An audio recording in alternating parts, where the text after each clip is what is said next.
अस्सलाम वालेकुम, कैसे हैं आप लोग? ठीक ठाक।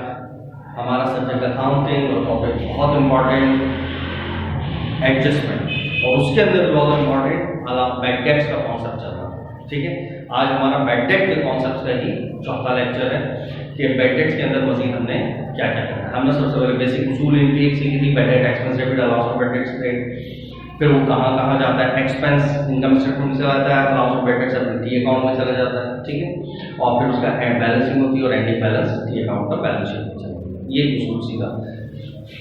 फिर हमने अप्रोचेस के ऊपर आए। अप्रोचेस दो सीखी, एक इनकम स्टेटमेंट अप्रोच और एक बैलेंस शीट अप्रोच। ठीक है, इनकम स्टेटमेंट अप्रोच के अंदर क्या था कि जो भी रेट होगा, जैसे फर्स्ट कर लिया था हमने 10%, वो 10% किसके ऊपर लगेगा? Net credit sale. और नेट क्रेडिट सेल कैसे आती है? सेल में से रिटर्न डिस्काउंट लेस कर दो, नेट क्रेडिट सेल आती है। अब इसी के ऊपर रेट लगा देंगे, जो अमाउंट आएगा उससे एंट्री पास कर देंगे, हिस्सा खत्म। पहले से अलाउंस ऑफ बैड डेट्स कहाँ पड़ा हुआ है, कितना पड़ा हुआ है, कुछ देखने की जरूरत नहीं, जो अमाउंट आया उससे एंट्री पास हो। सेम इसी अमाउंट, यही अमाउंट से एंट्री पास हो। क्लियर? और वो जो बैड डेट एक्सपेंस था वो चल जाएगा इनकम स्टेटमेंट के अंदर, और अलाउंस ऑफ बैड डेट्स अपने टी अकाउंट में जाएगा, और फिर वहां बैलेंसिंग होगी। फिर उसके अलाउंस ऑफ बैड डेट्स के टी अकाउंट के एंड का सब कुछ कराने के बाद जो क्रेडिट में बैलेंस बचता है, it goes to balance sheet. Okay, click हो गया? ये इनकम स्टेटमेंट अप्रोच खत्म। तो अब सवाल के अंदर कभी 10% अब बैड डेट दे दे 10% या जो भी परसेंटेज है, और वो बोले नेट क्रेडिट सेल के ऊपर, तो उसको बोलने की जरूरत नहीं, आप खुद समझ जाएंगे इसका मतलब ये अप्रोच कौन सी चल रही है, इनकम स्टेटमेंट अप्रोच। ठीक है, एक तो ये बात। दूसरी बात, वो आपको ये ना बोले कि सेल के ऊपर लगाओ, बल्कि सिंपल वो बोले ये 10% बैड डेट्स का रेट है और अप्रोच हमारी इनकम स्टेटमेंट है। तो अंडरस्टूड टुडे ये रेट किसके ऊपर पे लगना चाहिए? जब इनकम स्टेटमेंट अप्रोच तो नेट क्रेडिट सेल। यहाँ पे ओके हो गया, ये क्वेश्चन क्लियर। अब हम बैलेंस शीट अप्रोच की तरफ चलते हैं कि बैलेंस शीट अप्रोच के अंदर क्या करना है।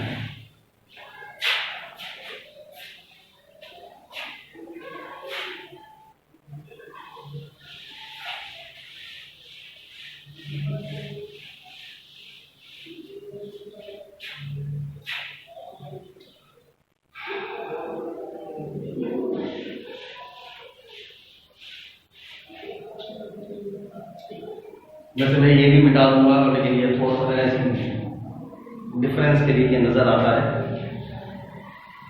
अब सेकंड हम आते हैं कौन सी अप्रोच? Balance sheet approach. कौन सी अप्रोच? Balance sheet approach. अब याद रखना, बैलेंस शीट अप्रोच जो भी अप्रोच होगी तो उसका ताल्लुक किससे होगा? सेम वही कार्य इससे होगा। बैलेंस शीट अप्रोच है तो इसका ताल्लुक होगा अकाउंट रिसीवेबल्स। इसका ताल्लुक किससे होगा? Account receivables. और अकाउंट रिसीवेबल का मतलब कौन सा अकाउंट रिसीवेबल चाहिए? नेट वाला चाहिए। सही, कौन सा? नेट अकाउंट रिसीवेबल चाहिए। कौन सा चाहिए? नेट वाला चाहिए।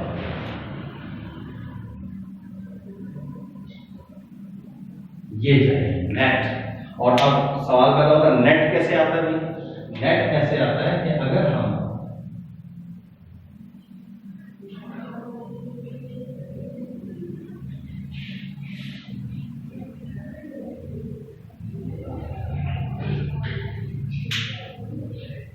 बल्कि नेट का लफ्ज ना लिखूंगा,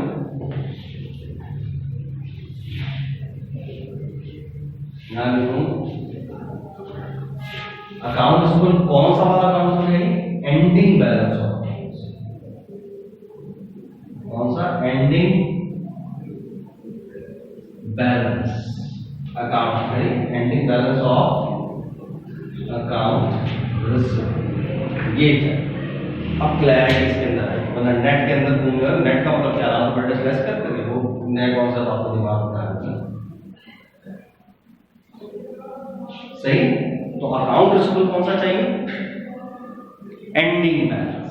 तो अब याद रखो जब अप्रोच इनकम स्टेटमेंट थी तो कौन सी, किसके ऊपर सारा बेस चल रहा था, सेल पे, सही। और जब बैलेंस शीट अप्रोच होगी तो किसके ऊपर सारा बेस किसके ऊपर होगा, अकाउंट रिसीवेबल। वहां सेल कौन सी थी, नेट क्रेडिट सेल्स है। यहाँ पर अकाउंट रिसीवेबल कौन सा चाहिए, एंडिंग बैलेंस ऑफ अकाउंट, ठीक है। और अंडर शुरू वाले जो भी सवाल में जब भी बैलेंस दिए हुए होते हैं वो सारे अकाउंट्स के एंडिंग बैलेंस में, सही। तो फर्स्ट ईयर वालों के लिए कोई इशू नहीं है, सेकंड ईयर वालों के लिए कोई इशू नहीं है, बीकॉम पार्ट 1 वालों के लिए, पार्ट 2 वालों के लिए कोई इशू। लेकिन पार्ट 1 के अंदर क्योंकि वो बहुत ये टॉपिक ही सिर्फ अकाउंट से का तो उसमें बहुत दफा घुमा रहा होता है। तो अकाउंट से हो सकता है ओपनिंग बैलेंस दे दे, बीच में कोई ट्रांजैक्शन दे दे, तो आप क्या करेंगे, ओपनिंग यानी अलाउंस का अकाउंट बना लेंगे, ओपनिंग बैलेंस लिखें, फिर अगर दौरान साल कुछ अकाउंट्स के अंदर डेबिट क्रेडिट हुआ तो वो करें, फिर खुद से एंडिंग बैलेंस निकालें, उस एंडिंग बैलेंस के ऊपर रेट करें, सही। वरना 99% तो सवाल के अंदर ही एंडिंग बैलेंस गिवन होता है, लेकिन बाज़ दफा घुमाया भी जा सकता है। तो उसूल याद रखना कि अकाउंट रिसीवेबल के ऊपर जब भी ये रेट लग रहा हो तो अकाउंट रिसीवेबल कौन सा चाहिए, एंडिंग चाहिए। कौन सा चाहिए, हमेशा आपको एंडिंग बैलेंस चाहिए, ठीक है। अब हम फर्स्ट कर लेते हैं, हमारे पास अकाउंट रिसीवेबल का एंडिंग बैलेंस है 1 लाख, सही। हमने फर्स्ट कर तो हम 1 लाख अकाउंट रिसीवेबल का बैलेंस लेंगे, सही, और उसके ऊपर रेट लगाएंगे। कितना आ गया, 10,000, सही। कितना आ गया, 10,000।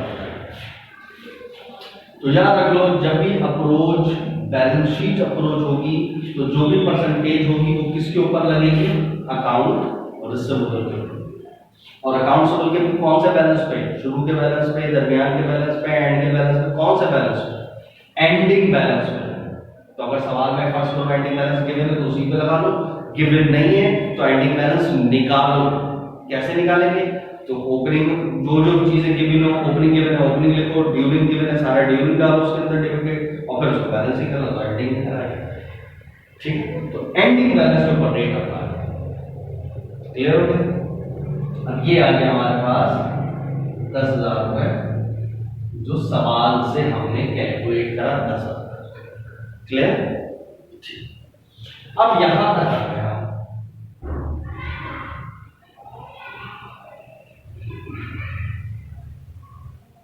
यहां तक क्लियर। अब यहां तक आने के बाद यहां तक ओके हो गया। अब एक पॉइंट, अब यहां पर देखा जाएगा सवाल पूछने का क्या क्या तरीका है, या सवाल के अंदर कौन कौन से अल्फाज उसने इस्तेमाल किए हैं। यहां से फिर मजीद 2 कॉन्सेप्ट्स निकल आते हैं। ये तो बात पता चली, एक अप्रोच हो गई इनकम स्टेटमेंट ऐसे होती है, तो खत्म, इसमें और कोई हो रहा है नहीं। फिर सेकंड होती है balance sheet approach. Balance sheet approach के अंदर अकाउंट रिसीवेबल के ऊपर रेट लगता है, अकाउंट रिसीवेबल कौन सा चाहिए होगा, एंडिंग के ऊपर रेट लगा के अमाउंट निकालने। यहां तक तो ओके हो गया, कुछ भी बोल रहा सवाल। अब यहां तक करने के बाद अब सवाल के ऊपर नजर सानी होगी कि अब सवाल कैसे मोड़ लेता है। अब 2 चीज यहां से सवाल पूछने का अंदाज। अब वो सवाल में मुख्तलिफ बातें बोल सकते, क्या या तो वो मुख्तलिफ अल्फाज इस्तेमाल करें, या तो उसने बोला लफ्ज एस्टिमेट,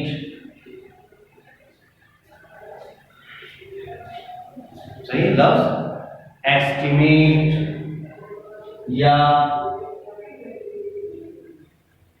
फॉर द ईयर, या प्रोवाइड प्रोविजन,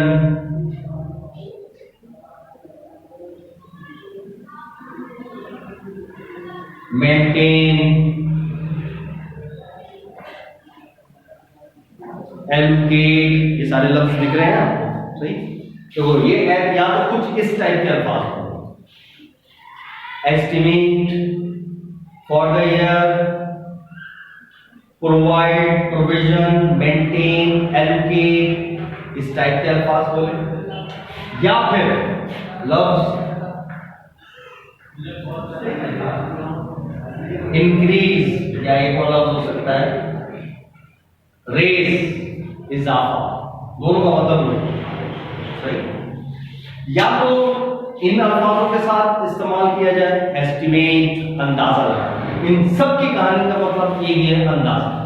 लेकिन तो मैं सारे लफ्ज इस वजह से ज्यादा से ज्यादा लिखे कि इनमें से कुछ भी अल्फाज आ सकता है, ताकि जो फर्स्ट ईयर वाले हैं उनको तो बहुत कॉन्सेप्ट क्लियर हो जाए, जो सेकंड ईयर वाले हैं उनका एक साल गुजर चुका है पढ़ने के बाद, तो उनको एक अंदाजा होगा हाँ ये अल्फाज आते थे। इसी तरह बीकॉम पार्ट वन में जो इंटर कॉमर्स करते हैं उनको भी ये अंदाजा होगा हाँ यार ये 2 साल हमने ये अल्फाज पढ़े हैं, सही। तो अगर रट्टे लगाए थे तो आपको कॉन्सेप्ट इनके क्लियर हो जाएंगे, और जो बीकॉम पार्ट वन साइंस से आए हैं उनका तो कॉन्सेप्ट क्लियर होगा, और फाइनल वाले तो इस इंशाल्लाह मंज जाएंगे इसके अंदर।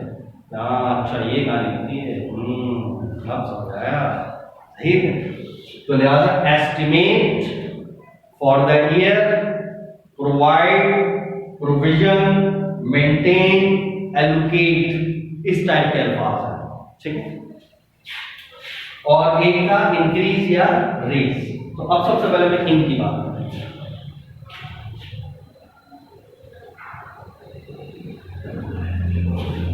अगर इस टाइप के अल्फाज आते हैं तो एक तो इसका मतलब भी पता होना चाहिए, सही है। ये जो अल्फाज आए इनका मतलब भी पता होना चाहिए, और इसी तरह एक ये अल्फाज आया, सही, तो इसका मतलब भी आपको पता होना चाहिए। अच्छा, तो एक काम करते हैं, अभी यहाँ पर इतनी ज्यादा जगह मौजूद नहीं है, अब ये कॉन्सेप्ट तो समझेगा, मैं इसको मिटा के इसको मिड में ले, सही, ये कहानी खत्म हो गई, सही। अब ये फारिग होगा, इसको मैं बार बार रिपीट नहीं करूंगा, ये बस यहीं पर खत्म हो गया। क्या income statement approach, income statement approach के अंदर कहानी क्या है कि हम क्या करते हैं, रेट जो भी रेट होगा वो नेट रेट सेल पे लगाते हैं, नेट रेट सेल ऐसे आती है, जो इसके ऊपर अमाउंट है उससे आगे बंद करके इनके पास करते हैं, bad debt allowance of bad का कार्य एक्सपेंस से अलग इनकम स्टेटमेंट, और अलाउंस का वसूल है वो अपने टी अकाउंट में जाएगा, बैलेंस होगा, एंडिंग बैलेंस जो बचेगा टी अकाउंट का क्रेडिट वो जाएगा बैलेंस शीट। तो ये खत्म, इसको तो मैं अभी हाथ के हाथ मिटा दूंगा, इसमें तो दो आया इनकम स्टेटमेंट अप्रोच हमारी एंड, सही। अब आती है balance sheet approach. Balance sheet approach के अंदर हमेशा अकाउंट रिसीवेबल को दिमाग में रखना है। अकाउंट रिसीवेबल कौन सा वाला चाहिए, एंडिंग, ये याद है।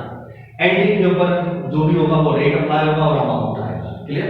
अमाउंट करने के बाद फिर अब सवाल की वर्डिंग पे गौर करेंगे, सवाल में हमसे किस लहजे में, किस लैंग्वेज में, किस अल्फाजों से सवाल पूछा गया। अब वो अल्फाजों के अंदर मैंने दो कहानी बताई, या तो वो लफ्ज इस तरीके से पूछेगा estimate, for the year, maintain, provide, provision, allocate, या फिर वो इंक्रीज, रेस अल्फाज इस्तेमाल करेगा, ठीक है। अब एक मजीद में वहां पर और आगे लिख देता हूं, तो मैं इसको मिटा, ठीक है। ये यहां से मैं स्टार्ट,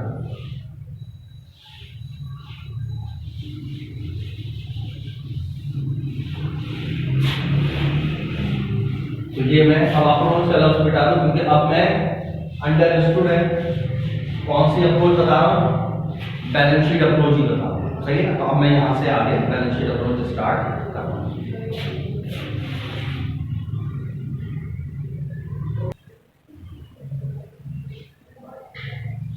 हाँ जी, तो अब क्या करना है, अब मैं कौन सी अप्रोच बता रहा हूं, बताओ, बैलेंस शीट अप्रोच पढ़ा, सही है। तो balance sheet approach,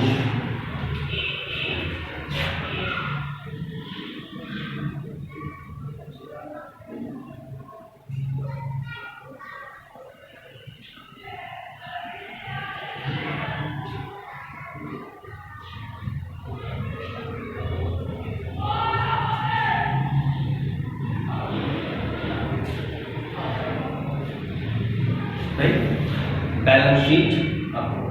balance sheet approach में हमें क्या चाहिए, अकाउंट रिसीवेबल। अकाउंट रिसीवेबल कौन सा, एंडिंग बैलेंस, सही, ये चीजें याद रखें। अकाउंट रिसीवेबल और उसका भी कौन सा बैलेंस, एंडिंग बैलेंस। हमने फर्स्ट अकाउंट से एंडिंग बैलेंस कितना है, 1 लाख, और रेट कितना है 10%, तो ये 10% इसके ऊपर अप्लाई करा, तो कितना आ गया 10 लाख। सही, कितना गया 10। अब फिर मैंने क्या बताया था, अब इसको पूछने के दो तरीके, सही है, कि वो किस अंदाज से सवाल को बोलता है।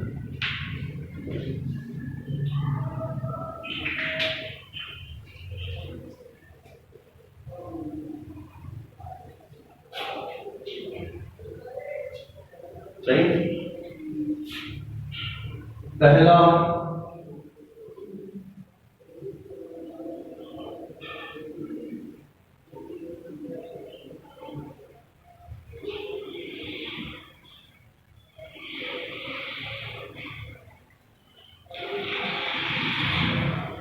सही है, मैंने अलग अलग कर दिया। पहला वो किन किन अल्फाजों में वो बात करता है, वो या तो वो बोलेगा आपको क्या, एस्टिमेट, सही है, एस्टिमेट का लफ्ज होगा, या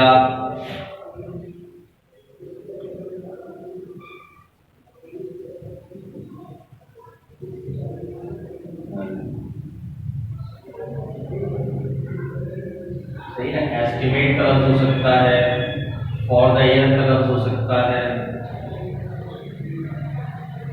या मेंटेन का लफ्ज हो सकता है, सही, या प्रोविजन का लफ्ज हो सकता है, या प्रोवाइड का लफ्ज हो सकता है, या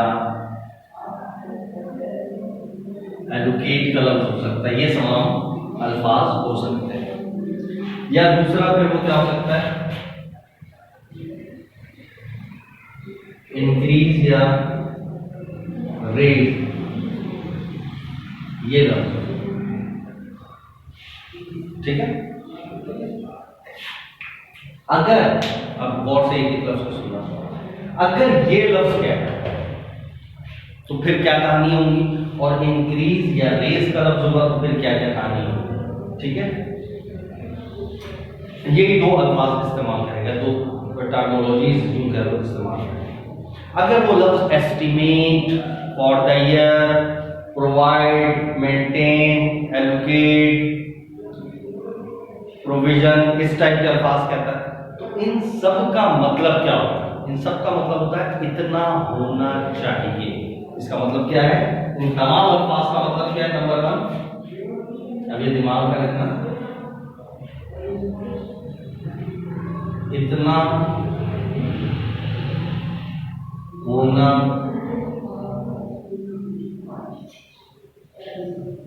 चाहिए, सही। पहला, ये मैं उसूल समझा रहा हूं कि उस चीज के उसूल आपको क्लियर होंगे तो मजा आएगा अल्फाजों को समझने में।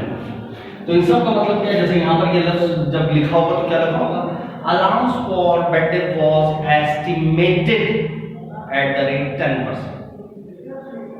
तो लफ्ज एस्टिमेट का है, तो अल्फाज के लफ्ज इस्तेमाल क्या हो रहा है, allowance for better was estimated. मैं बाकायदा ये जो पूरा लफ्ज है मैं यहाँ पर उसकी पूरी वो लिख देता हूँ। क्या लफ्ज लिखा हुआ है, ये इस तरह लफ्ज लिखा है, जो ट्रांसैक्शन होगी वो ये होगी, allowance for bad debts was estimated at the rate 10%। बस फर्स्ट को इतना सही था। अब अंडरस्टूड है, बैलेंस शीट अप्रोच हुई तो 10% ऑफ अकाउंट रिसीवेबल लिखा हुआ,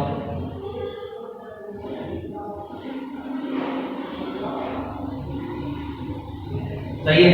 और अगर ये लफ्ज ना भी लिखा हो तो फिर अगर बैलेंस शीट अप्रोच है तो फिर अंडरस्टूड है वो at the rate 10% of account receivable लिखा। तो ये मैं बातें बता चुका।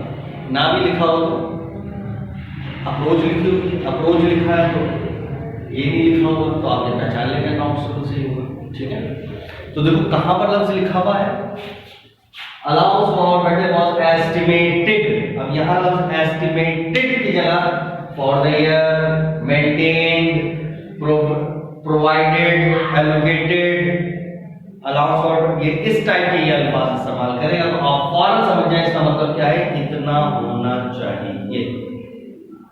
नहीं, बल्कि मैं मजीद डिटेल इंशाल्लाह नेक्स्ट लेक्चर, जहाँ तक मेरे ख्याल से ये चीज़ पता चल गई आपको कि यार बैड डेट्स के अंदर बैलेंस शीट अप्रोच के अंदर अकाउंट्स और कैंडिंग बैलेंस के ऊपर रेट अप्लाई करते हैं, और रेट अप्लाई करने के बाद फिर हमें दो चीज़ें देखनी पड़ती हैं कि सवाल के अंदर अल्फाज क्या इस्तेमाल हो, या तो वो एस्टिमेट फॉर द ईयर इस टाइप के अल्फाज इस्तेमाल करेगा, या फिर इंक्रीज या रेज वाला लफ्ज़ इस्तेमाल करेगा। अभी हम पढ़ने सबसे पहले इंक्रीज एस्टिमेट वाले अल्फाज। एस्टिमेट वाले अल्फाज का मतलब क्या है, कितना होना चाहिए, फिर इसके आगे की डिटेल इंशाल्लाह हम नेक्स्ट लेक्चर में स्टार्ट करेंगे, ठीक है ना। अल्लाह हाफ़िज़।